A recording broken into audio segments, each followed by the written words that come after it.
رات کے 10 بجے ہیں۔ السلام علیکم، یہ ریڈیو پاکستان ہے۔ مجاہد خان سے خبریں سنیے۔ اہم خبروں کا خلاصہ۔ وزیر اعظم اور ان کے قطری ہم منصب نے ٹیلی فون پر گفتگو کے دوران خطے میں پائیدار امن یقینی بنانے کے لیے جاری کوششوں میں سہولت کاری کے لیے اپنے پختہ عزم کا اعادہ کیا ہے۔ فوج کے شعبہ تعلقات عامہ کے ڈائریکٹر جنرل نے کہا ہے کہ پاکستان نے مارکہ حق میں کثیر المقاصد آپریشنز میں اپنے سے کئی گنا بڑے دشمن کو مکمل شکست دی۔ وزیر پیٹرولیم نے کہا ہے کہ پاکستان سعودی عرب کے ساتھ توانائی کے شعبے میں اپنی اسٹریٹجک شراکت داری کو وسعت دینے کا خواہاں ہے۔ انسداد دہشت گردی کے حوالے سے پاکستان سری لنکا کی مشترکہ مشقیں آج تربیلا میں اختتام پذیر ہو گئیں۔ اور اب خبریں تفصیل کے ساتھ۔ وزیر اعظم محمد شہباز شریف کو قطر کے وزیر اعظم اور وزیر خارجہ شیخ محمد بن عبد الرحمن بن جاسم الثانی نے آج ٹیلی فون کیا۔ اپنی گرم جوش اور خوشگوار گفتگو کے دوران دونوں رہنماؤں نے موجودہ علاقائی صورتحال پر نتیجہ خیز تبادلہ خیال کیا۔ دونوں اطراف نے خطے میں پائیدار امن کو یقینی بنانے کے لیے جاری کوششوں میں سہولت فراہم کرنے کے لیے اپنے مضبوط عزم کا اعادہ کیا۔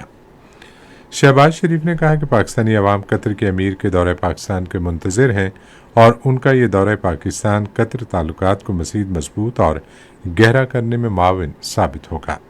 قطر کے وزیر اعظم نے خطے میں امن و استحکام کے لیے پاکستان کی مسلسل کوششوں کو سراہا۔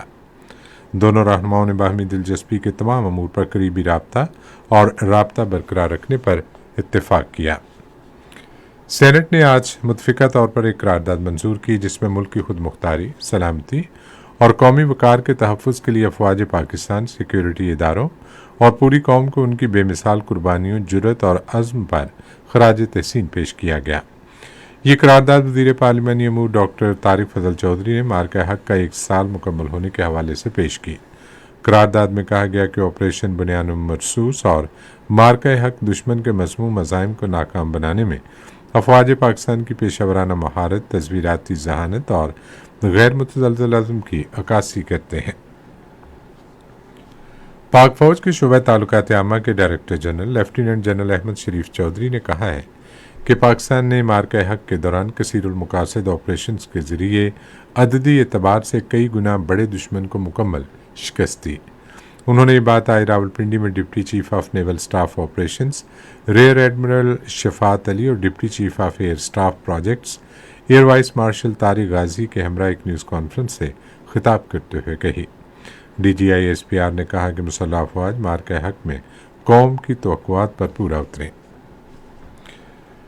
موسمیاتی تبدیلی اور ماحولیاتی رابطہ کے وزیر مصدق ملک نے کہا ہے کہ پاکستان نے حقائق اور شواہد کے ذریعے بھارت کو بیانیے کی جنگ میں شکست دی اور مارکہ حق کے دوران اپنی برتری کا بھی ثبوت دیا۔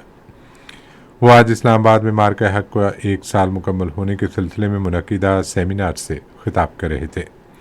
مصدق ملک نے کہا کہ پہلگام واقعہ ایک پہلے سے منصوبہ بند سازش تھی جس کا مقصد پاکستان کو نشانہ بنانا اور جھوٹے بیانیے کے ذریعے ملک کو بدنام کرنا تھا۔ انہوں نے کہا کہ بھارت اپنے اندرونی مسائل کے لیے پاکستان کو مورد الزام ٹھہرانے کا رجحان رکھتا ہے اور اس نے سرحد پار سے بلا اشتعال حملے شروع کیے ہیں۔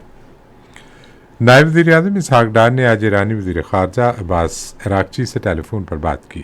انہوں نے حالیہ علاقائی پیش رفت اور امن و استحکام کو فروغ دینے کے لیے جاری سفارتی کوششوں پر تبادلہ خیال کیا۔ عباس عراقچی نے اسحاق ڈار کو اپنے حالیہ دورہ چین اور باہمی دلچسپی کے علاقائی اور بین الاقوامی امور پر ہونے والی مشاورت سے آگاہ کیا۔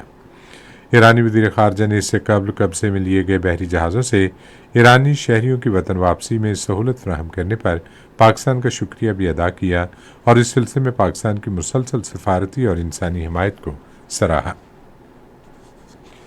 وزیر پیٹرولیم علی پرویز ملک اور پاکستان میں سعودی سفیر نواف بن سعید المالکی نے آج اسلام آباد میں ملاقات کی جس میں پاکستان اور سعودی عرب کے درمیان توانائی کے شعبے میں تعاون کو مزید مضبوط بنانے پر اتفاق کیا گیا۔ اس موقع پر علی پرویز ملک نے کہا کہ پاکستان سعودی عرب بالخصوص سعودی ارامکو کے ساتھ اپنی توانائی کی تدبیراتی شراکت داری کو وسعت دینے کا خواہش مند ہے۔ انہوں نے پاکستان کو پیٹرولیم سپلائی میں خصوصی ترجیح دینے پر سعودی عرب کا بھی شکریہ ادا کیا۔ وزیر نے کہا کہ حکومت ملک کی توانائی کی ضرورت کو پورا کرنے کے لیے اقدامات کر رہی ہے اور اس سلسلے میں سعودی تعاون کو انتہائی قدر کی نگاہ سے دیکھتی ہے۔ سعودی سفیر نے امن اور علاقائی استحکام کے فروغ میں پاکستان کے تعمیری کردار کو سراہا۔ انہوں نے توانائی کے تحفظ کے چیلنجز سے نمٹنے کے لیے پاکستان کی مدد کے لیے سعودی عرب کی مکمل حمایت کا یقین دلایا۔ انسداد دہشت گردی کے حوالے سے پاکستان سری لنکا کی مشترکہ مشقیں شیک ہینڈز 2 آج تربیلا میں اختتام پذیر ہو گئیں۔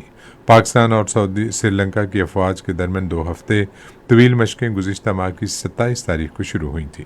مشق میں special services group, Pakistan army اور سری لنکن اسپیشل فورسز کی جنگی ٹیموں نے حصہ لیا۔ فوجیوں نے مشق کے دوران پیشہ ورانہ مہارت کے اعلیٰ ترین معیارات کا مظاہرہ کیا۔ پاکستان اور بنگلہ دیش کے درمیان 2 ٹیسٹ میچوں کی سیریز کا پہلا کرکٹ ٹیسٹ میچ کل سے ڈھاکہ میں کھیلا جائے گا۔ میچ پاکستان کے معیاری وقت کے مطابق صبح 9 بجے شروع ہوگا۔